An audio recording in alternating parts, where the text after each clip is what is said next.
Hello everyone, welcome to our YouTube channel study with Sandeep sir. इस video में हम दीनदयाल उपाध्याय गोरखपुर विश्वविद्यालय के एमएड सेकेंड सेमेस्टर के क्वेश्चन पेपर, जिसका शीर्षक है साइकोलॉजी ऑफ कॉग्निशन, के प्रश्न पत्र का आंसर की लेकर आए हैं। इस प्रश्न पत्र का जो पेपर आईडी है वो है 3529 और इस प्रश्न पत्र की परीक्षा दिनांक 23/6/2023 को संपन्न हुई थी। तो आइए हम लोग एमएड सेकेंड सेमेस्टर के प्रश्न पत्र साइकोलॉजी ऑफ कॉग्निशन के क्वेश्चन पेपर को देखते हैं कि इसमें कौन कौन से प्रश्न पूछे गए थे, उनके क्या उत्तर हैं। तो इस प्रश्न पत्र में कुल आपसे 40 प्रश्न पूछे गए थे, जिसमें से आपका जो पहला प्रश्न है वह है कि निम्नलिखित में से कौन सा कथन सत्य है। Which of the following statement is true. Option A, संवेगात्मक बुद्धिमत्ता आनुवंशिक होती है। ऑप्शन बी, मानसिक बुद्धि और संवेगात्मक बुद्धि विरोधी और धारणा है। ऑप्शन सी, संवेगात्मक बुद्धि सीखी या अर्जित की जाती है। ऑप्शन डी, उपरोक्त में से कोई नहीं। तो जो चार ऑप्शन आपके सामने हैं प्रश्न संख्या 1 में से, उसमें से आपका जो सही उत्तर होगा वो होगा ऑप्शन डी, उपरोक्त में से कोई नहीं। क्योंकि जो संवेगात्मक बुद्धिमत्ता होती है, इमोशनल इंटेलिजेंस, वो आंशिक रूप से आनुवंशिक होती है और आंशिक रूप से सीखी और अर्जित की जा सकती है, जो कि इसमें कोई ऑप्शन है नहीं। तो प्रश्न संख्या 1 का ऑप्शन डी आपका सही उत्तर होगा। प्रश्न संख्या 2 को हम लोग देख लेते हैं। इसमें आपसे पूछा गया है, अकॉर्डिंग टू पियाजे the fourth stage of cognitive development is.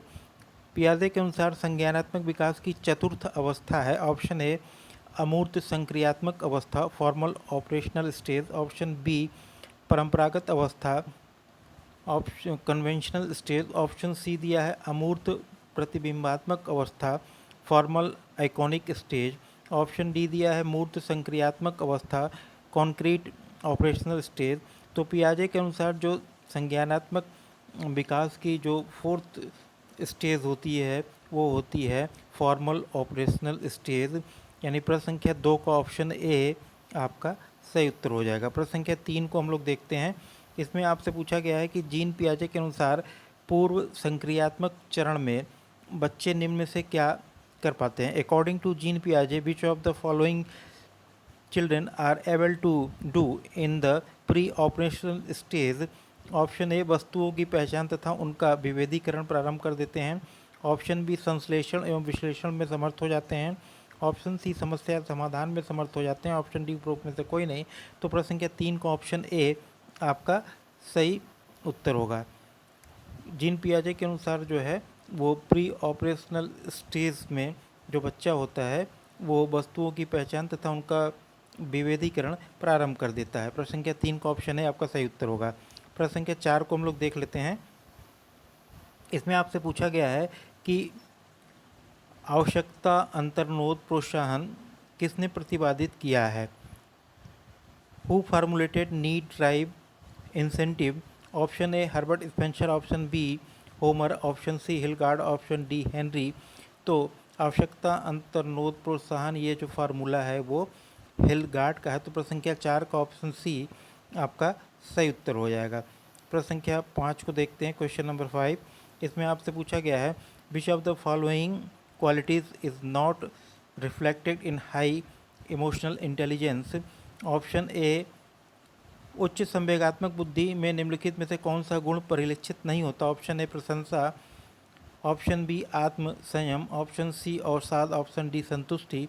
तो उच्च संवेगात्मक बुद्धि में अवसाद जो वो उसका गुण परिलक्षित नहीं होता। तो प्रश्न संख्या 5 का ऑप्शन सी आपका सही उत्तर होगा, डिप्रेशन या अवसाद। प्रश्न संख्या 6 को देखते हैं हम लोग। इसमें आपसे पूछा गया है कि निम्नलिखित में से कौन सी अवधि अमूर्त संक्रियात्मक अवस्था की अवधि है। Which of the following is the duration of formal operation stage from 2 to 7 years. Option B, 2 से 11 years. Option C, from 11 to 15 years. Option D, from 15 to 18 years. तो प्री ऑपरेशनल स्टेज की जो अवधि होती है वो फ्रॉम 11 to 15 यानी 11 से 15 वर्ष तक होती है। तो प्रश्न संख्या 6 का ऑप्शन सी आपका सही उत्तर हो जाएगा। प्रश्न संख्या 7 को हम लोग देख लेते हैं। इसमें आपसे पूछा गया है कि निम्नलिखित में से कौन सा अभिप्रेरणा का सिद्धांत है। ऑप्शन ए व्यवहारिकता का सिद्धांत, ऑप्शन बी समानता का सिद्धांत, ऑप्शन सी परिपक्वता का सिद्धांत, ऑप्शन डी उपरोक्त में से कोई नहीं। तो प्रश्न संख्या 7 का ऑप्शन आपका जो सही होगा वो होगा ऑप्शन ए। प्रश्न संख्या 8 को हम लोग देख लेते हैं। इसमें आपसे पूछा क्या है कि निम्नलिखित में से हार्वर्ड गार्डनर द्वारा प्रतिपादित बुद्धि का सिद्धांत कौन सा है? Which is the theory of intelligence propounded by Harvard Gardner? Option A multiple intelligence theory, option B multi factor theory, option C group factor theory, option D all of the above. तो Gardner के द्वारा जो प्रतिपादित बुद्धि का सिद्धांत है उसको हम लोग मल्टीपल इंटेलिजेंस थ्योरी या बहु बुद्धि सिद्धांत के नाम से जानते हैं। तो प्रश्न संख्या 8 का ऑप्शन ए आपका सही उत्तर हो जाएगा। प्रश्न संख्या 9 को देखते हैं। इसमें आपसे पूछा है कि बालकों के संवेगात्मक विकास को प्रभावित करने वाले कारक हैं। Factor affecting the emotional development of children. Option A बालक का स्वास्थ्य, ऑप्शन बी विद्यालय का वातावरण, ऑप्शन सी पास पड़ोस एवं समुदाय, ऑप्शन डी उपरोक्त सभी। तो बालक के संवेगात्मक विकास को बालक का स्वास्थ्य, उसके विद्यालय का वातावरण, पास पड़ोस और समुदाय ये सभी प्रभावित करते हैं। तो प्रश्न संख्या 9 का ऑप्शन डी आपका सही उत्तर हो जाएगा, ऑल ऑफ द एबव। प्रश्न संख्या 10 को देख लेते हैं। इसमें आपसे पूछा गया है कि निम्नलिखित में से कौन सा मनोवैज्ञानिक संवेगात्मक बुद्धि से संबंधित नहीं है? Which of the following psychologist is not related to emotional intelligence? Option A John Mayer, option B Peter Salovey, option C Woodworth, option D Daniel Goleman. तो इस प्रश्न का जो सही उत्तर होगा वो होगा ऑप्शन सी वुडवर्थ। बाकी तीनों लोग जो है वो इमोशनल इंटेलिजेंस से संबंधित हैं। प्रश्न संख्या 11 को हम लोग देख लेते हैं। इसमें आपसे पूछा गया है कि मोटिवेशन शब्द की उत्पत्ति हुई है। The term motivation is derive from, option A English word, option B German word, option C Spanish word, option D Latin word. तो मोटिवेशन जो शब्द है वो लैटिन शब्द मोवियर से बना हुआ है। तो प्रश्न संख्या 11 का ऑप्शन डी आपका सही उत्तर हो जाएगा। प्रश्न संख्या 12 को हम लोग देख लेते हैं। इसमें आपसे पूछा गया है कि गिलफोर्ड के बुद्धि के त्रिआयामी सिद्धांत में स्मृति किस आयाम में आता है? In Guilford theory dimensional 3 dimensional theory of intelligence memory retention comes under which dimension? Option A आपके दिया है कंटेंट या विषय वस्तु, ऑपरेशन या संक्रिया, प्रोडक्ट या उत्पाद, ऑप्शन डी स्ट्रक्चर या संरचना। तो गिलफोर्ड का जो 3 डायमेंशनल थ्योरी है इंटेलिजेंस का, उसके अनुसार जो मेमोरी है वो ऑप्शन बी यानी संक्रिया के अंतर्गत आती है। तो प्रश्न संख्या 12 का ऑप्शन बी आपका सही उत्तर हो जाएगा। प्रश्न संख्या 13 को हम लोग देख लेते हैं। इसमें आपसे पूछा गया है कि गिलफोर्ड थे एक German psychologist, American psychologist, Russian psychologist या स्पेनिश साइकोलॉजिस्ट? तो गिलफोर्ड एक अमेरिकन साइकोलॉजिस्ट थे। तो प्रश्न संख्या 13 का ऑप्शन बी आपका सही उत्तर हो जाएगा। प्रश्न संख्या 14 को हम लोग देख लेते हैं। इसमें आपसे पूछा गया है कि निम्नलिखित में से किस सिद्धांत को पुनर्वलन का सिद्धांत भी कहते हैं? Which of the following theory is also known as the theory of reinforcement? तो प्रश्न संख्या 14 में जो 4 ऑप्शन आपके दिए गए हैं उसमें ऑप्शन ए सक्रिय अनुबंधन सिद्धांत operant conditioning, option B classical conditioning या शास्त्रीय अनुबंधन सिद्धांत, ऑप्शन सी क्षेत्र सिद्धांत या field theory, option D none of the above उपरोक्त में से कोई नहीं। तो प्रश्न संख्या 14 का ऑप्शन ए आपका सही उत्तर होगा ऑपरेंट कंडीशनिंग या सक्रिय अनुबंधन का सिद्धांत। प्रश्न संख्या 14 का ऑप्शन ए आपका सही उत्तर हो जाएगा। क्वेश्चन नंबर 15 को हम लोग देख लेते हैं 15 को। इसमें आपसे पूछा गया है कि निम्नलिखित में से कर्ट लेविन ने अपने क्षेत्र सिद्धांत में किस संप्रत्यय का प्रयोग किया है? Which of the following concept has been used by Kurt Lewin in his field theory? Option A जीवन दायरा या life space, option B social person, option C सामाजिक वातावरण, ऑप्शन डी अनुक्रिया व्यवहार। तो कर्ट लेविन ने अपने जो फील्ड थ्योरी में लाइफ स्पेस या जीवन दायरा कॉन्सेप्ट का प्रयोग किया है। तो प्रश्न संख्या 15 का ऑप्शन ए आपका सही उत्तर हो जाएगा। प्रश्न संख्या 16 को हम लोग देख लेते हैं। इसमें आपसे पूछा गया है कि निकट विकास क्षेत्र का संप्रत्यय किसके द्वारा दिया गया है? Who gave the concept of zone of proximal development? Option A Hull, option B Jean पियाजे, option C Vygotsky, option D Gardner. तो प्रश्न संख्या 16 का ऑप्शन सी बाइगोट्स्की आपका सही उत्तर होगा। बाइगोट्स्की ने ही जो है निकट विकास क्षेत्र का कॉन्सेप्ट दिया है। क्वेश्चन नंबर 16 का ऑप्शन सी आपका सही उत्तर हो जाएगा। क्वेश्चन नंबर 17 को हम लोग देख लेते हैं। इसमें आपसे पूछा गया है कि टोपोलॉजी शब्द की अवधारणा लेविन ने ग्रहण की। The concept of the word topology has been adopted by Lewin. Option A मनोविज्ञान से, ऑप्शन बी गणित से, ऑप्शन सी सामाजिक विज्ञान से, ऑप्शन डी भौतिक विज्ञान से। तो कर्ट लेविन ने जो है टोपोलॉजी जो शब्द है उसको गणित से, मैथ से उसको एडॉप्ट किया था। तो प्रश्न संख्या 17 का ऑप्शन बी आपका राइट आंसर हो जाएगा। क्वेश्चन नंबर 18 को हम लोग देख लेते हैं। 18 को इसमें आपसे पूछा गया है कि सभी बालक सामाजिक, नैतिक, बौद्धिक योग्यता में एक दूसरे से भिन्न होते हैं, यह सिद्धांत संबंधित है। ऑप्शन ए बुद्धि के सिद्धांत है, ऑप्शन बी व्यक्तिक भिन्नता से, ऑप्शन सी सामाजिक प्रक्रिया से, ऑप्शन डी उपरोक्त में से कोई नहीं। तो सभी बालक सामाजिक, नैतिक, बौद्धिक योग्यता में एक दूसरे से भिन्न होते हैं, ये व्यक्तिक भिन्नता के सिद्धांत से संबंधित है। तो क्वेश्चन नंबर 18 का ऑप्शन बी आपका राइट आंसर हो जाएगा। क्वेश्चन नंबर 19 को हम लोग देख लेते हैं। इसमें आपसे पूछा गया है कि which of the following is a method based on individual difference. निम्नलिखित में से व्यक्तिगत भिन्नता पर आधारित प्रविधि कौन सी? Option A Dalton method, option B project method, option C Winnetka method, option D all of the above. तो व्यक्तिगत भिन्नता पर आधारित जो प्रविधि टेक्निक है वो डाल्टन मेथड भी है, प्रोजेक्ट मेथड भी है और विनेटिका मेथड भी है। तो आपका जो सही उत्तर हो जाएगा क्वेश्चन नंबर 19 का हो जाएगा option D all of the above या उपरोक्त सभी। क्वेश्चन नंबर 20 को हम लोग देख लेते हैं। इसमें आपसे पूछा गया है डैश समस्या समाधान संबंधी अव्यक्त व्यवहार है। Is an implicit problem solving behaviour. Option A तर्क रीजनिंग, ऑप्शन बी समस्या समाधान या प्रॉब्लम सॉल्विंग, ऑप्शन सी चिंतन या थिंकिंग, ऑप्शन डी कॉन्सेप्ट या संप्रत्यय। तो चिंतन जो है वो समस्या समाधान संबंधी अव्यक्त व्यवहार होता है। तो क्वेश्चन नंबर 20 का ऑप्शन सी आपका सही उत्तर हो जाएगा, थिंकिंग। क्वेश्चन नंबर 21 को देखते हैं। इसमें आपसे पूछा गया है कि निम्नलिखित में कौन सा कारक समस्या समाधान को प्रभावित करता है। ऑप्शन ए मानसिक विन्यास, ऑप्शन बी रुचि और अभिप्रेरणा स्तर, ऑप्शन सी पूर्व अधिगम एवं प्रशिक्षण का स्तर, ऑप्शन डी उपरोक्त सभी। तो समस्या समाधान को प्रभावित करने वाले ये तीनों कारक हैं। मानसिक विन्यास भी है, मेंटल सेट भी है, आपका इंटरेस्ट एंड मोटिवेशनल का जो लेवल होता है मोटिवेशन का वो भी है, और लेवल आप जो है पास्ट लर्निंग और ट्रेनिंग ये भी आपके प्रॉब्लम सॉल्विंग को इफ़ेक्ट करता है। तो क्वेश्चन नंबर 21 का ऑप्शन डी आपका राइट आंसर हो जाएगा। क्वेश्चन नंबर 22 को हम लोग देख लेते हैं। इसमें आपसे पूछा गया है कि निम्नलिखित में से कौन सी विधि संवेगात्मक प्रशिक्षण हेतु प्रयोग में लाई जाती है। ऑप्शन ए दमन या विरोध, ऑप्शन बी रेचन, ऑप्शन सी मानसिक व्यस्तता, ऑप्शन डी उपरोक्त सभी। तो क्वेश्चन नंबर 22 का ऑप्शन डी आपका सही उत्तर हो जाएगा, उपरोक्त सभी। क्वेश्चन नंबर 23 को हम लोग देख लेते हैं। इसमें आपसे पूछा गया है कि किसने कहा है कि अभिप्रेरणा अधिगम प्रेरणा पाकर सर्वोत्तम ढंग से आगे बढ़ता है। Who said learning will proceed best if motivated. Option A Campbell, option B Anderson, option C Corbin, option D Gardner. तो यह कथन जो है वो एंडरसन का है। तो क्वेश्चन नंबर 23 का ऑप्शन बी आपका राइट आंसर हो जाएगा।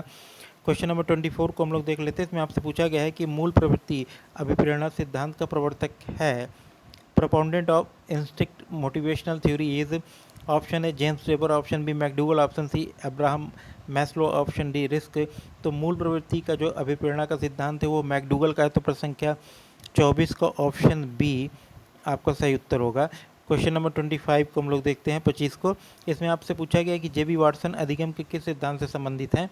ऑप्शन ए समीप्य अनुकूलन सिद्धांत, ऑप्शन बी प्राचीन अनुबंधन सिद्धांत, ऑप्शन सी क्षेत्र सिद्धांत, ऑप्शन डी चिन्ह अधिगम सिद्धांत। तो जेबी वाटसन जो है वो क्लासिकल कंडीशनिंग थ्योरी से संबंधित है, प्राचीन अनुबंधन सिद्धांत से संबंधित है। तो प्रश्न संख्या 25 का ऑप्शन बी आपका सही उत्तर हो जाएगा। प्रश्न संख्या 26 को हम लोग देख लेते हैं, 26। इसमें आपसे पूछा गया है कि which of the following statement is true. निम्नलिखित में से कौन सा कथन सत्य है। ऑप्शन ए अभिप्रेरणा एक आंतरिक दशा है, ऑप्शन बी अभिप्रेरणा एक बाह्य दशा है, ऑप्शन सी अभिप्रेरणा क्रिया की उत्पत्ति में सहायक नहीं होता, ऑप्शन डी उपरोक्त सभी। तो अभिप्रेरणा जो है वो एक आंतरिक दशा होती है, ये आपका कथन सत्य है, बाकी जो कथन दो दिए गए हैं वो गलत है। तो प्रश्न संख्या 26 का ऑप्शन ए आपका सही उत्तर हो जाएगा। क्वेश्चन नंबर 27 को हम लोग देख लेते हैं, 27 को। इसमें आपसे पूछा गया है कि स्किनर द्वारा प्रतिपादित अनुबंधन को कहा जाता है। Conditioning theory propounded by Skinner is called. Option A type O conditioning, option B type S conditioning, option C type R conditioning, option D type B conditioning. तो जो स्किनर द्वारा प्रतिपादित कंडीशनिंग है उसको हम लोग टाइप आर कंडीशनिंग के नाम से जानते हैं। तो क्वेश्चन नंबर 27 का ऑप्शन सी आपका सही उत्तर हो जाएगा। क्वेश्चन नंबर 28 को हम लोग देख लेते हैं। इसमें आपसे पूछा गया है कि निम्नलिखित में से किस मनोवैज्ञानिक के अनुसार संज्ञानात्मक विकास में भाषा महत्वपूर्ण भूमिका निभाती है। According to which of the following psychologist language play an important role in cognitive development. Option A Jean पियाजे, option B Vygotsky, option C Trevor, option D Carl Rogers. तो यह जो कथन है वो बाइगोट्स्की का है। उनका मानना है कि संज्ञानात्मक विकास में भाषा का महत्वपूर्ण भूमिका होता है, उसका रोल इम्पॉर्टेंट होता है। तो क्वेश्चन नंबर 28 का ऑप्शन बी आपका सही उत्तर हो जाएगा। क्वेश्चन नंबर 29 को हम लोग देख लेते हैं। इसमें आपसे पूछा गया है कि निम्नलिखित में से कौन पियाजे के ज्ञानात्मक विकास के स्तर में से एक है। Which of the following is a stage of पियाजे कॉग्निटिव डेवलपमेंट। ऑप्शन ए आत्म अभिव्यक्ति स्तर, ऑप्शन बी आत्म संप्रत्यय स्तर, ऑप्शन सी संकेतात्मक स्तर, ऑप्शन डी अमूर्त संक्रियात्मक अवस्था। तो क्वेश्चन नंबर 29 का option D formal operation stage आपका सही उत्तर हो जाएगा। ये जो पियाजे का कॉग्निटिव डेवलपमेंट का जो स्टेज चार उन्होंने बताया उसमें से एक स्टेज ये भी है। तो क्वेश्चन नंबर 29 का ऑप्शन डी आपका सही उत्तर हो जाएगा। क्वेश्चन नंबर 30 को हम लोग देख लेते हैं। इसमें आपसे पूछा गया है कि एक परिस्थिति में सीखा गया ज्ञान नवीन ज्ञान के सीखने में बाधा उत्पन्न करता है तो कहलाएगा। Option A negative transfer, option B positive transfer, option C zero transfer, option D उपरोक्त में से सभी। तो एक परिस्थिति में सीखा गया जो ज्ञान होता है यदि वो नवीन ज्ञान या बातों को सीखने में बाधा उत्पन्न करता है तो उसको हम लोग नेगेटिव ट्रांसफ़र के नाम से जानते हैं। तो क्वेश्चन नंबर 30 का ऑप्शन ए आपका राइट आंसर हो जाएगा। क्वेश्चन नंबर 31 को हम लोग देख लेते हैं। इसमें आपसे पूछा गया है कि अभिप्रेरणा के संदर्भ में प्यास है। In term of motivation thrust is. Option A drive, option B इच्छा, ऑप्शन सी उद्देश्य, ऑप्शन डी आवश्यकता। तो अभिप्रेरणा के संबंध में प्यास एक नीड है, आवश्यकता है। तो क्वेश्चन नंबर 31 का ऑप्शन डी आपका राइट आंसर हो जाएगा। क्वेश्चन नंबर 32 को हम लोग देख लेते हैं। इसमें आपसे पूछा गया है कि अध्यापकों की दृष्टि से व्यक्तिगत भिन्नता का ज्ञान उपयोगी है। Knowledge of individual difference is useful from the point of view of teacher. Option A छात्रों को योग्यता अनुसार समूह में विभक्त करने में, ऑप्शन बी पाठ्यक्रम को समायोजित करने में, ऑप्शन सी विद्यार्थियों को मार्गदर्शन प्रदान करने में, ऑप्शन डी उपरोक्त सभी। तो क्वेश्चन नंबर 31 का ऑप्शन डी 32 को सॉरी ऑप्शन डी आपका सही उत्तर हो जाएगा, all of the above. Question number 33 को हम लोग देख लेते हैं। इसमें आपसे पूछा गया है कि निम्नलिखित में कौन सी शिक्षण विधि है जो व्यक्तिगत भिन्नता को ध्यान में रखकर बनाई गई है। Which one of the following is a teaching method designed keeping in mind the individual difference. Option A अभिक्रमित अधिगम विधि, programme learning method, option B lecture method, option C discussion method, option D question and answer method. तो जो programme learning method है वो individual difference को ध्यान में रखकर तैयार की गई है। तो क्वेश्चन नंबर 33 का ऑप्शन ए आपका राइट आंसर हो जाएगा। क्वेश्चन नंबर 34 को हम लोग देख लेते हैं। इसमें आपसे पूछा गया है कि संज्ञानात्मक क्षेत्र का सिद्धांत निम्नलिखित में से किससे संबंधित है। ऑप्शन ए बुद्धि से, ऑप्शन बी अधिगम से, ऑप्शन सी संज्ञानात्मक विकास से, ऑप्शन डी उपरोक्त में से कोई नहीं। तो संज्ञानात्मक या कॉग्निटिव फील्ड थ्योरी ये जो रिलेटेड है लर्निंग से, जो कर्ट लेविन का फील्ड थ्योरी है उसी में ये संज्ञानात्मक क्षेत्र का सिद्धांत भी है। तो क्वेश्चन नंबर 34 का ऑप्शन बी आपका सही उत्तर हो जाएगा। क्वेश्चन नंबर 35 को हम लोग देख लेते हैं। इसमें आपसे पूछा गया है कि हल का अधिगम सिद्धांत थॉर्नडाइक के किस नियम पर आधारित है। Hull's learning theory is based on which law of Thorndike. Option A law of effect, option B law of exercise, option C law of readiness, option D law of associative shifting. तो जो हल का सीखने का सिद्धांत है वो Thorndike के प्रभाव के नियम पर आधारित है, लॉ ऑफ इफेक्ट पर आधारित है। तो क्वेश्चन नंबर 35 का ऑप्शन ए आपका राइट आंसर हो जाएगा। क्वेश्चन नंबर 36 को हम लोग देख लेते हैं। इसमें आपसे पूछा गया है कि निम्नलिखित में से व्यक्तिगत भिन्नता को प्रभावित करने वाला कारक कौन है। Option A environment, option B heredity, option C race, option D all of the above. तो व्यक्तिगत भिन्नता को जो प्रभावित करने वाले कारक है उसमें वातावरण भी है, एनवायरनमेंट और वंशानुक्रम हेरिडिटी भी है, और प्रजाति या रेस भी है। तो क्वेश्चन नंबर 36 का ऑप्शन डी आपका राइट आंसर हो जाएगा। क्वेश्चन नंबर 37 को हम लोग देख लेते हैं। इसमें आपसे पूछा गया है कि अभिक्रमित अनुदेशन किस अधिगम सिद्धांत पर आधारित है। ऑप्शन ए शास्त्रीय अनुबंधन सिद्धांत पे, ऑप्शन बी सक्रिय अनुबंधन सिद्धांत पे, ऑप्शन सी क्षेत्र सिद्धांत पे, ऑप्शन डी अंतर्दृष्टि सिद्धांत पे। जो प्रोग्राम इंस्ट्रक्शन है वो ऑपरेंट कंडीशनिंग थ्योरी पे बेस्ड है। तो क्वेश्चन नंबर 37 का ऑप्शन बी आपका राइट आंसर हो जाएगा। क्वेश्चन नंबर 38 को हम लोग देख लेते हैं। इसमें आपसे पूछा गया है कि निम्नलिखित में से कौन चिंतन का साधन नहीं है। ऑप्शन कौन सा चिंतन का साधन है, सॉरी, निम्नलिखित में से कौन चिंतन का साधन है। Which of the following is a means of thinking. Option A concept, option B symbol and sign, option C language, option D all of the above. तो चिंतन के सारे साधन है, कॉन्सेप्ट भी होता है, सिंबल और साइन भी होते हैं, लैंग्वेज या भाषा भी होती है। तो क्वेश्चन नंबर 38 का ऑप्शन डी आपका राइट आंसर हो जाएगा। क्वेश्चन नंबर 39 को हम लोग देख लेते हैं। इसमें आपसे पूछा गया है कि हार्वर्ड गार्डनर के अनुसार जो व्यक्ति दूसरों के भावों एवं मनोदशाओं को अच्छी तरह समझ पाते हैं उनमें किस प्रकार की बुद्धि पाई जाती है। ऑप्शन ए तार्किक गणितीय बुद्धि, ऑप्शन बी व्यक्तिगत आत्मन बुद्धि, ऑप्शन सी व्यक्तिगत अन्य बुद्धि, ऑप्शन डी भाषाई बुद्धि। तो हार्वर्ड गार्डनर के अनुसार ऐसे व्यक्ति जो दूसरे व्यक्तियों के भाव और मनोदशाओं को अच्छी तरह समझ पाते हैं उनमें जो है व्यक्तिगत अन्य बुद्धि पाई जाती है। प्रश्न संख्या 39 का ऑप्शन सी आपका राइट आंसर होगा। क्वेश्चन नंबर 40 को देखते हैं, जो इस प्रश्न पत्र का अंतिम क्वेश्चन है। इसमें आपसे पूछा गया है कि निम्नलिखित में से कौन सा कथन सत्य है।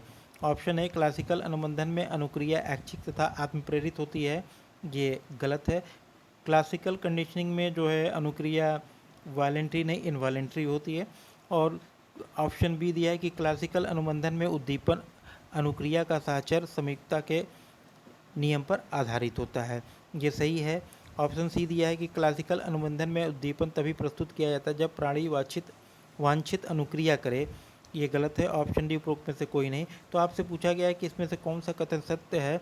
तो क्वेश्चन नंबर 40 में ऑप्शन बी आपका सत्य है कथन। क्लासिकल अनुबंधन में उद्दीपन अनुक्रिया का साहचर्य समीपता के नियम पर आधारित है। क्वेश्चन नंबर 40 का ऑप्शन बी आपका राइट आंसर हो जाएगा। तो इस प्रकार जो एमएड सेकेंड सेमेस्टर के आपका ये जो साइकोलॉजी ऑफ कॉग्निशन का पेपर था उसमें जो 40 प्रश्न पूछे गए थे उन सभी प्रश्नों के उत्तर आपको प्राप्त हो गए हैं।